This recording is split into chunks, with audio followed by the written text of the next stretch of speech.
सत्संगत जी, प्रेम से कहना धन्यकार जी। सत्संगत जी, गुरु की बड़ी कृपा रहमत है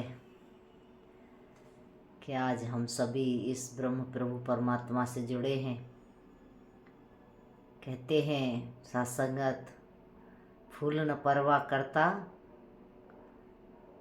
खतपतवार खारों की, ऐसे ही भक्त न परवाह करते दुनियादारों की। कहते हैं एक फूल होता है और वो खिला होता है बगीचे में, खरपतवार भी लगा होता है, अनेकों प्रकार की घास कीड़े मकोड़े होते रहते हैं, लेकिन वो किसी की ना परवाह करते हुए फिर भी वो खिलता रहता है, खुशबू फेंकता रहता है। ऐसे ही संत होते हैं संसार में। अनेकों प्रकार के लोग मिलते हैं, अनेकों प्रकार की बातें करते हैं, लेकिन वो किसी की परवाह ना करके इस प्रभु परमात्मा ब्रह्म की भक्ति में लगे रहते हैं। सुना करते थे कि कहीं ब्रह्म सभा होती है जिसमें ब्रह्म ऋषि बोलते हैं, जिसमें ब्रह्म ऋषि बैठते हैं, ब्रह्म चर्चा करते हैं, लेकिन हमको पता नहीं था। आज सद्गुरु की शरण में आए तो हमको पता लगा कि ब्रह्म सभा किसको कहते हैं, कि जहाँ 4 संत बैठ जाते हैं ब्रह्मज्ञानी, उसको ब्रह्म सभा कहते हैं। जहाँ ब्रह्म विचार होते हैं, इस ब्रह्म प्रभु परमात्मा की चर्चा होती है, उसको ब्रह्म विचार कहते हैं। तो संतों महापुरुषों, आज सद्गुरु ने हमको इस पावन पवित्र ब्रह्म का ज्ञान दे करके हमारी आत्मा का रिश्ता इस पार ब्रह्म से जोड़ा, इस निरंकार से जोड़ा। तो आज हम ऋषियों के साथ बैठते हैं, इनके साथ बैठ कर के इस ब्रह्म की चर्चा करते हैं, इस प्रभु परमात्मा निराकार की चर्चा में भाग लेते हैं। और हमें भाग लेना भी चाहिए, क्योंकि ये जीवन है, अनमोल है। बड़ी किस्मत से सत्संगत मिलता है, बड़े भाग्य मानस तन पावा, सुर दुर्लभ सब ग्रंथ है गावा। कहते ये दुर्लभ है और ये बड़ी मुश्किल से मिलता है, हमारे धर्म ग्रंथ कहते हैं। ये निराकार प्रभु परमात्मा की कृपा से हमको इस मनुष्य का जन्म प्राप्त होता है। और अगर हमने इसको सही इस्तेमाल नहीं किया, सही इसका उपयोग नहीं किया, तो फिर वो बात कहते हैं, अब पछताए हों तो कहा जब चिड़िया चुग गई खेत, कि फिर ये जीवन निकल गया हाथ से तो फिर बात नहीं बनने वाली। आज जन्म कहते हैं मनुष्य जन्म आखिरी सीढ़ी, फिसल गया तो बारी गई। कहे अवतार 84 बारी, सारी कमाई व्यर्था गई। कहते सारी कमाई बेकार चली जाती है जब हम इस मानस जन्म को हार जाते हैं, क्योंकि 84 लाख योनियों की कमाई करके ये जीव आत्मा इस मनुष्य जन्म को प्राप्त करती है।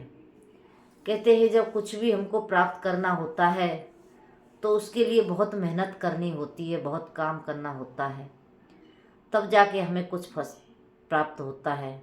एक किसान होता है, उसे अनाज प्राप्त करने के लिए बहुत कुछ करना पड़ता है। खेत को जोतता है, बोता है, उसकी देख रेख करता है, उसमें पानी लगाता है, फिर उस फसल जब पक जाती है उसको काटता है, कूटता है, तब कहीं जा कर के उसके घर में अनाज आता है।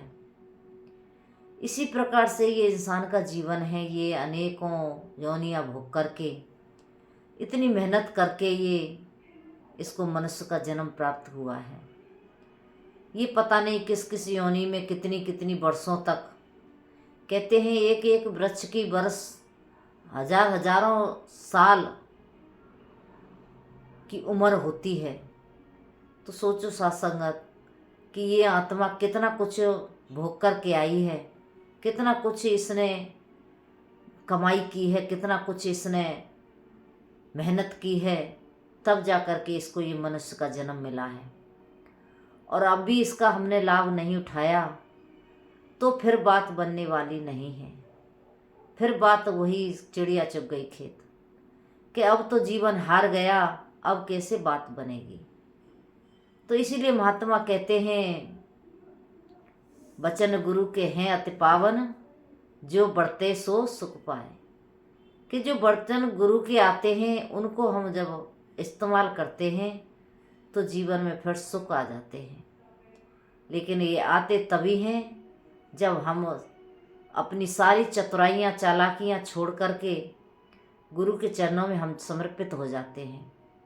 जब गुरु के चरणों में समर्पित होते हैं तब हमको इस प्रभु परमात्मा की प्राप्ति होती है। तो इस परमात्मा को प्राप्त करने के लिए ही तो हमको मनुष्य का जन्म मिला है। अगर हमने इसमें परमात्मा को प्राप्त नहीं किया तो फिर इसका कोई लाभ नहीं है। फिर तो ये बिल्कुल उस तरह से कि जैसे पक्षी पक्षी होते हैं, वो भी घर बना लेते हैं, वो भी बच्चे पैदा कर लेते हैं, वो भी दाना चुग लेते हैं। वो कहते हैं भोजन भो पुरख समान, निंदा नफरत भोजन भय, ये पशु समान। कहते ये तो पशुओं के समान है कि हम निंदा करें किसी की, भय करें किसी का, निंद्रा में हम और भोजन करते रहें।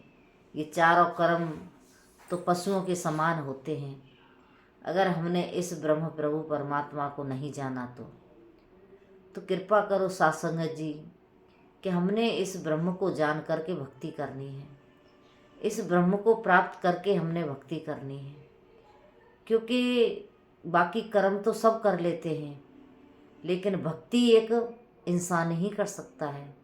ये आत्मा इंसानी जीवन में ही रह करके इस परमात्मा की प्राप्ति कर सकती है और भक्ति कर सकती है। तो हमने परमात्मा को जान करके भक्ति करनी है। कहते हैं जिसकी पूजा जिसकी भक्ति उसका ज्ञान जरूरी है। कि हम जिसकी भक्ति करते हैं, जिसकी पूजा करते हैं, उसका ज्ञान लेना बहुत आवश्यक है, बहुत ज़रूरी है। जब तक हम इसको प्राप्त नहीं करेंगे तब तक हमारी पूजा भी पूरी नहीं होती। तो ये पूजा का मतलब यही है कि नर पूजा नारायण पूजा। आज सतगुरु हमको वही तो समझा रहे हैं कि नर के साथ प्यार करो, नर की इज्जत करो, नर की सेवा करो।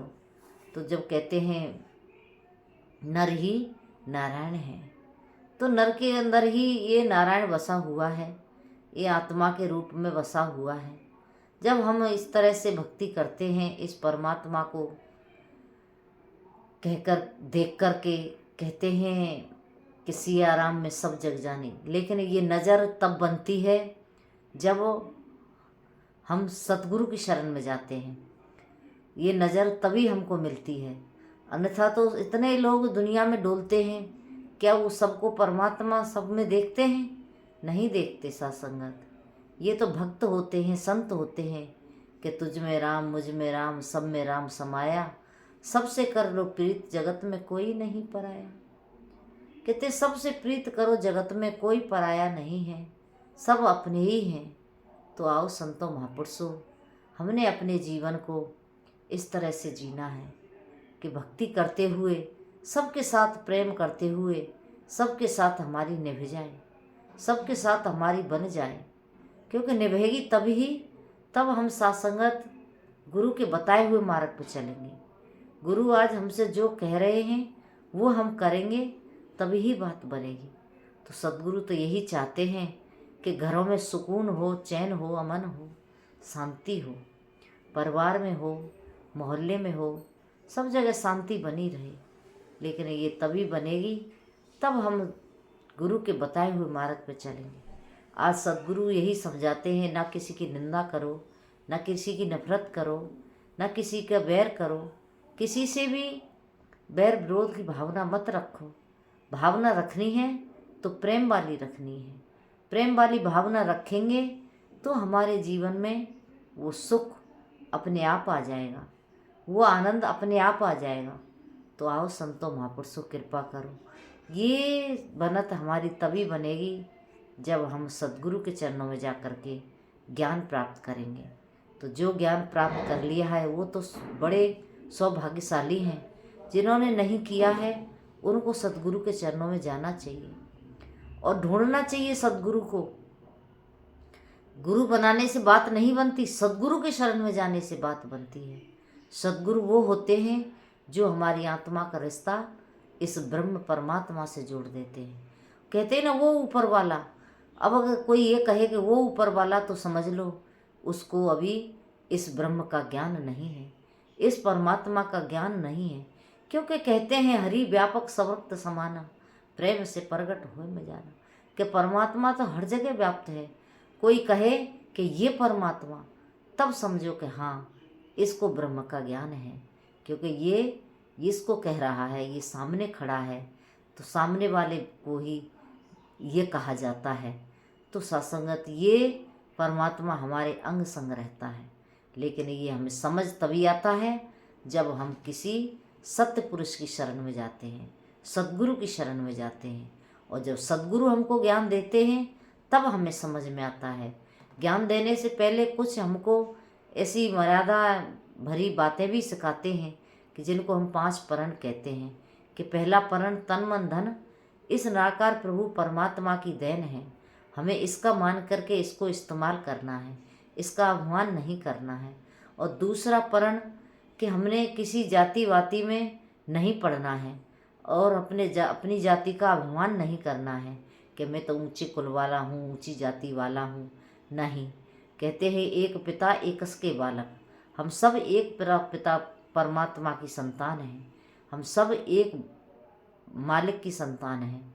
इसलिए हमने किसी के साथ बैर नहीं करना है। और तीसरा परण है कि किसी के खाने पीने पहनने पर उंगली नहीं करनी है। क्योंकि हम जब उंगली करते हैं तो फिर दूसरा इंसान हमसे नफरत करने लगता है। इसलिए हमने किसी से उंगली नहीं करनी है। और सत्संगत जी चौथी बात कि हमने गृहस्थ में रहना है, भेषधारी साधु संत फकीर नहीं बनना है, समाज पर बोझ नहीं बनना है, भीख मांग के हमने अपने जीवन को ख्वार नहीं करना है।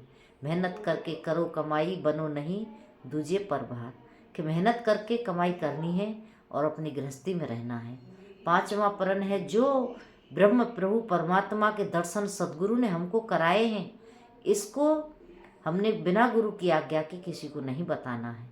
तो ये 5 परण है, ये 5 मर्यादा हैं हमारे लिए।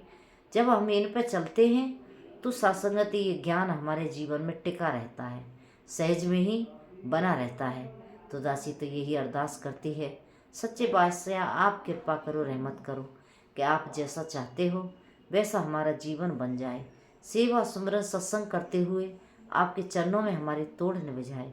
और जो आपने 5 परण हमको दिए हैं इनके भीतर ही रह कर के हम भक्ति करते रहें। सत्संगत जब इन मर्यादाओं में हम अंदर रहते हैं तो हमें फिर कहते हैं लक्ष्मण ने एक मर्यादा भरी लकीर खींची, लक्ष्मण रेखा, और सीता से कहा कि इससे बाहर नहीं निकलना है।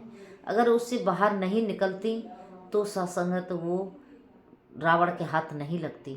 अगर वो उन्होंने मर्यादा को तोड़ा, बाहर निकली, तो रावण उठा कर के ले गया। इस तरह से ही हमारे जीवन में ये मर्यादा हैं, हमने इन मर्यादाओं को पार नहीं करना है, इनमें ही रह कर के अपने प्रभु परमात्मा की भक्ति करनी है। सद्गुरु जैसा जैसा कहते हैं वैसे वैसे हमें चलता चले जाना है।